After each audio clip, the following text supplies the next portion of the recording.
gonna lie, I really didn't think we was gonna have Carnival in Miami for 2021, but if you are watching this right now and you didn't know, Miami Carnival 2021 is actually a go.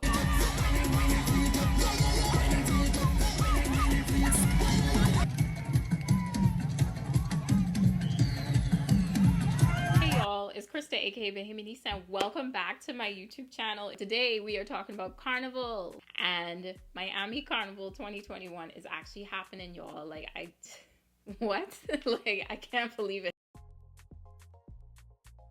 Now, the first thing you need to know about Miami Carnival 2021 is when it is actually happening. The actual official parade and concert is happening Sunday, October 10th, 2021.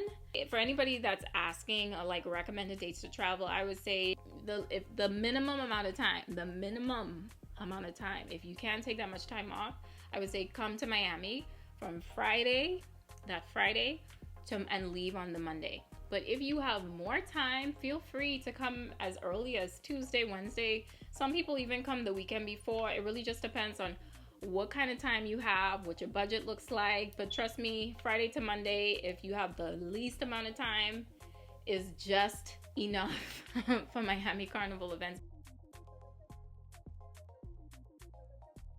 The two airports that are in South Florida are basically Fort Lauderdale Airport, which is airport code FLL, and then Miami Airport, which is MIA. Now, it really just depends where your accommodations are situated, because if you staying all the way in Fort Lauderdale, why would you fly into Miami Airport? You know what I'm saying?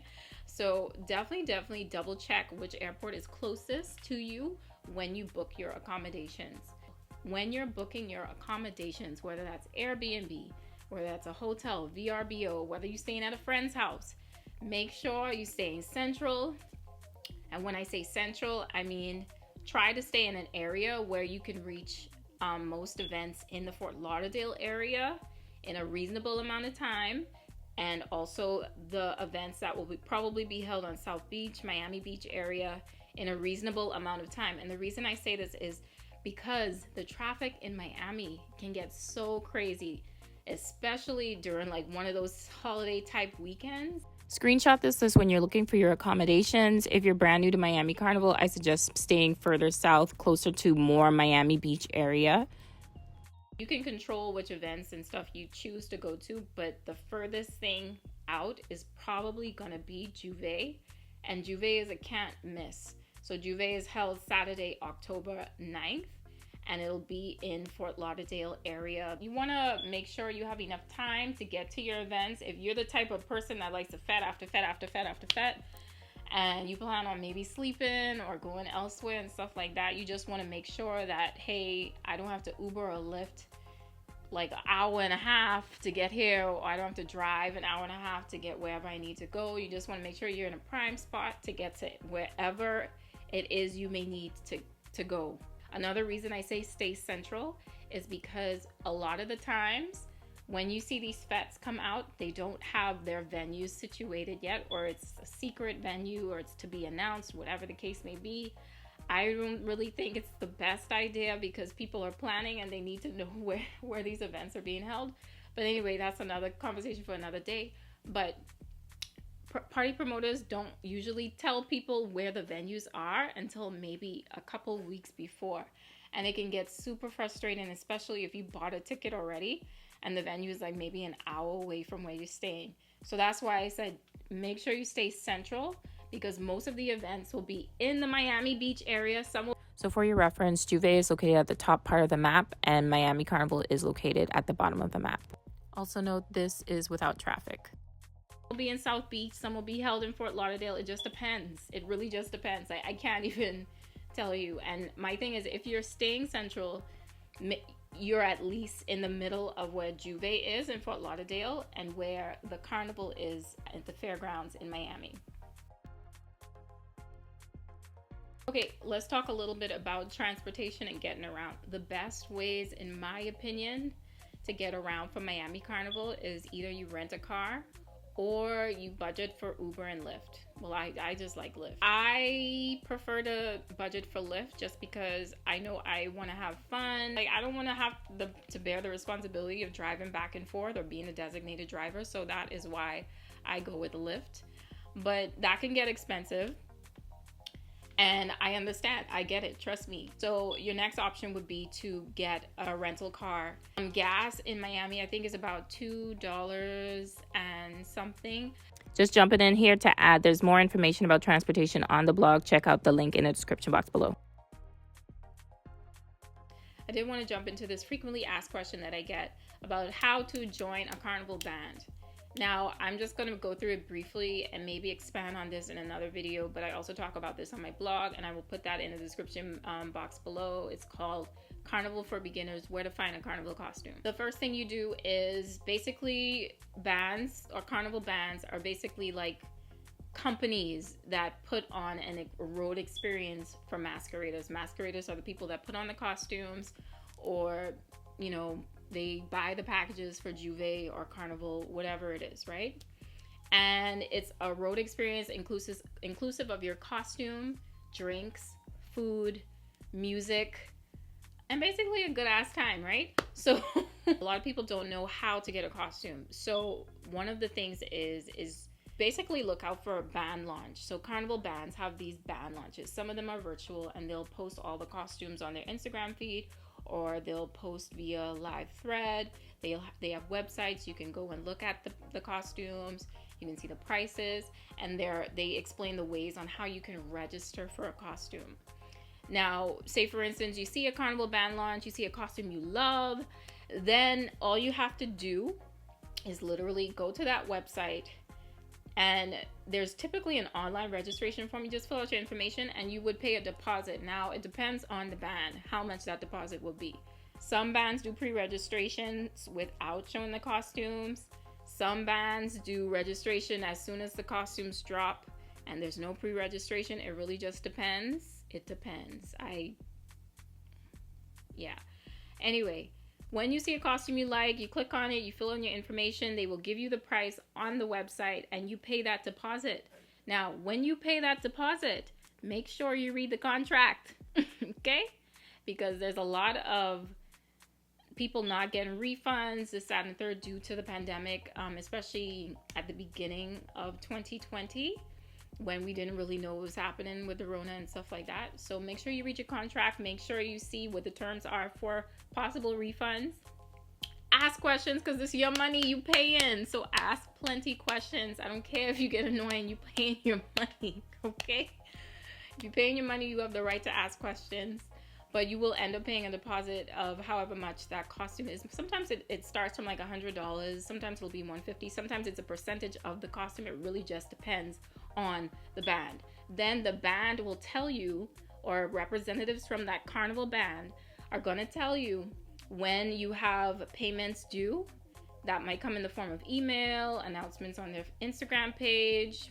Typically it should come through email, and that way you can like arrange, financial arrangements. If you want to pay in installments, if you want to pay all of it one time, it's totally up to you. I suggest you just pay the deposit and pay everything else when it's due, just in case, because you never know, because Rona has shown us that life is very unpredictable, okay? That is basically how you register for a costume. Also, there's a list of bands, carnival bands, on my blog that I put in there, including Juve bands, just in case you guys don't have that information, you don't know who to follow, you don't know where to start, where to look.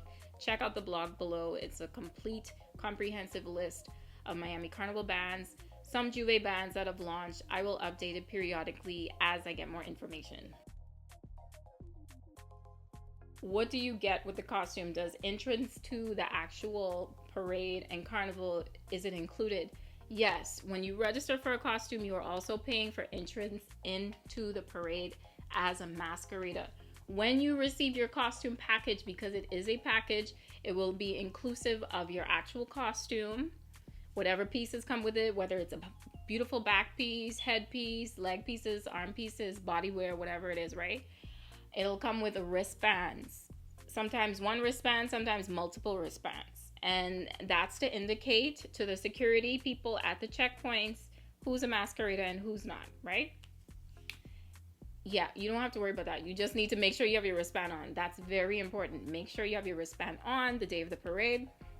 Also, in your costume package, they typically give you a mug.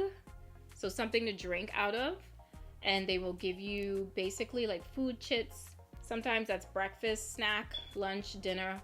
Depends on the band. Ask the person that's in charge of your band or your section, what are they giving you, right? And typically bands will like outline what amenities come with the costume package. Another thing that comes in your costume package are like little goodies. Sometimes it's a rag, sometimes it's glitter if you want to put it all over your body to make you look, you know, sometimes it's other accessories, sometimes it's toiletries. It really just depends on who you getting your costume from. Typically, in the past, I've had really good goodie bags, so yeah, I'm not complaining. But that's pretty much kind of what to expect when you buy your costume. You definitely have access to the parade. Don't even worry about it. The only thing you need to worry about is wearing that wristband. Another frequently asked question is the people that don't want to buy costumes to access the parade, right? They want to you want to do your own thing. You want to buy your own costume somewhere else. Maybe it's more cost effective for you to do that. Some people ask like, well, can I still participate with the bands and stuff like that? No, typically you can't. And other people will come in my comments and tell you the other ways that you can, but I don't typically endorse that because, you know, people pay their money. And it's like hundreds and hundreds of dollars. So why would I say someone who didn't pay their money come in the band and, you know, like, okay, anyways. But that's another topic for another day. But typically you're not able to go on the parade route with masqueraders who have paid carnival bands. So I'm just going to leave that right there. But if you go to miamicarnival.org, they sell tickets so you can actually access the grounds where the parade is being held. And the thing is, with you not being a part of a carnival band, the route is actually closed in for a period of time until like maybe the end, until the end of the parade where the bands come out and they're about to cross the stage. So when they're about to cross the stage or right before is when you would see more of the crowd and stuff like that. More people, you know, who don't have on costumes, the spectators, whatever. Then bands go to the stage, they cross the stage. Then after is the official concert, or I think it starts a little bit during.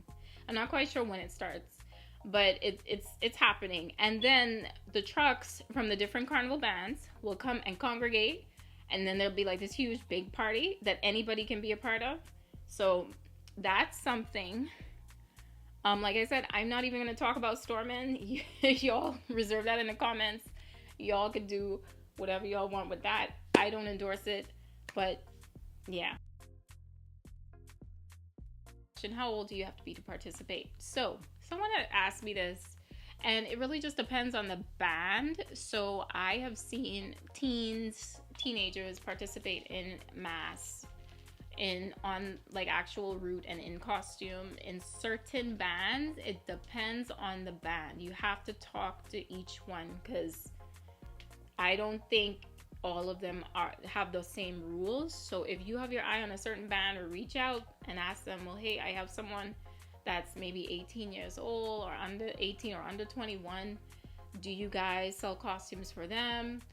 And if it's a case where it's a very young child, there's also junior carnival, and they have like kiddies parade and stuff like that. So some, you know, there's some kiddies bands and whatnot, if you guys are interested in that. And they can go as young as toddlers, as long as they could walk, or if somebody's going to carry them. But it just depends on if those kiddie bands are actually offering the costumes and whatnot. So definitely check on miamicarnival.org for more information about that as well. I think if they are allowed, bands usually try to distinguish between people that are obviously 21 and older, because, you know, the drinking situation. And I'm pretty sure they'll ban under 21s or younger with an under 21 band, just to let them know, hey, you ain't supposed to be drinking, you know what I'm saying? So yeah. But yeah, the actual parade and concert, anybody can come and spectate, like kids, families, whatever. As long as you pay the entrance fee, you should be able to come in and spectate. frequently asked question, can you make your own costume? You absolutely can. You could literally wear whatever you want.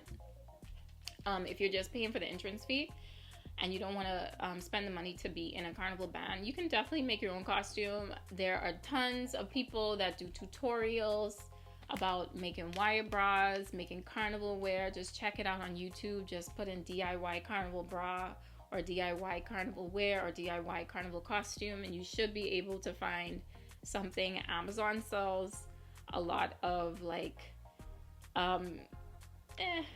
carnival-ish stuff, as well as there's some stores like rave stores I would recommend looking into, because they have like more of like your bedazzled or shiny or, you know, rave wear that could pass as, you know, like Monday wear or carnival wear, whatever the case may be. So yeah, that is definitely an option you can take advantage of as well.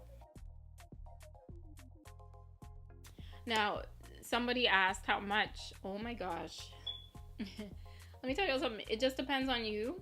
I outlined this on my blog, and I want to say the minimum cost for everything, and when I say everything, I mean flight, accommodations, costume, transportation, parties, fetes, all of those. I want to say and I'm only averaging for one person when I say this amount. Now, don't you understand? Because I know some people, you'd be like, oh, that's a lot. Anyways, costume prices have gone up, if y'all haven't noticed, and y'all know fete's about to go up too, so just FYI. But averaging from last year, I want to say a minimum amount for one person would probably be about $1,500 to $2,000, and I'm basing that on Friday to Monday, if you come in Friday to Monday. And the way you can cut down on that is if you share accommodations with other people, which most people do. You're sharing transportation costs with other people, which most people do. You're also picking and choosing what fetes you want to go to. Now, there are definitely fetes that are up there, like that costs like, I want to say $75 and up, sometimes even over $100, depending on when you purchase the tickets. But there are also fetes that are free to go to, believe it or not. And some people don't believe me when I say this, but right now there are fetes on Eventbrite that all you have to do is RSVP and get there before a certain time, and you will get in free 99. But it's not a lot. It's a few, and I don't know how long they're gonna stay like that. But anyway, there's even fetes called like the $2 fete, where all you gotta do is pay $2 to get in. But I don't know how long that's gonna last. So another tip I have for you guys, especially if you're new to Miami Carnival and you're really trying to save some money, you're not trying to go to these expensive fetes and parties, is buy your tickets early. A lot of the more popular fetes, I want to say, from like the well-known carnival promoters in this carnival realm, haven't come out just yet. So if you do want to wait and see what those more popular parties are, I would say give it maybe another 2 to 3 weeks to see what comes out. But you need to probably start, if you want to save money, you need to probably start purchasing these fetes ASAP, because they will go up, they will sell out, because the demand for Miami Carnival is way, way greater than I've ever seen it. And that's just on Rona. I don't want to make this video too long, but if you guys have any questions, comments, concerns, put them in the comments below. I will do my best to answer them. You can also email me, hello@bahamianista.com. I put my email address in the description box below. You can also follow me on Instagram. I answer DMs pretty quickly, and follow me on TikTok because I am definitely giving more tips on there. I just love the community on TikTok. It's so much fun. Like, content on there is just so much fun, y'all. So if you're on TikTok, follow me. I will be back with more Miami Carnival info as I get it. But definitely let me know what you guys saw of this video. Give me a thumbs up, comment below, and subscribe so you don't miss any other carnival content, carnival videos. And thanks for sticking with me, y'all. It's been almost 2 years. Like, can you believe it? Without carnival, that's crazy, right? Anyways, I hope you guys are well, and I will talk to you later. Bye.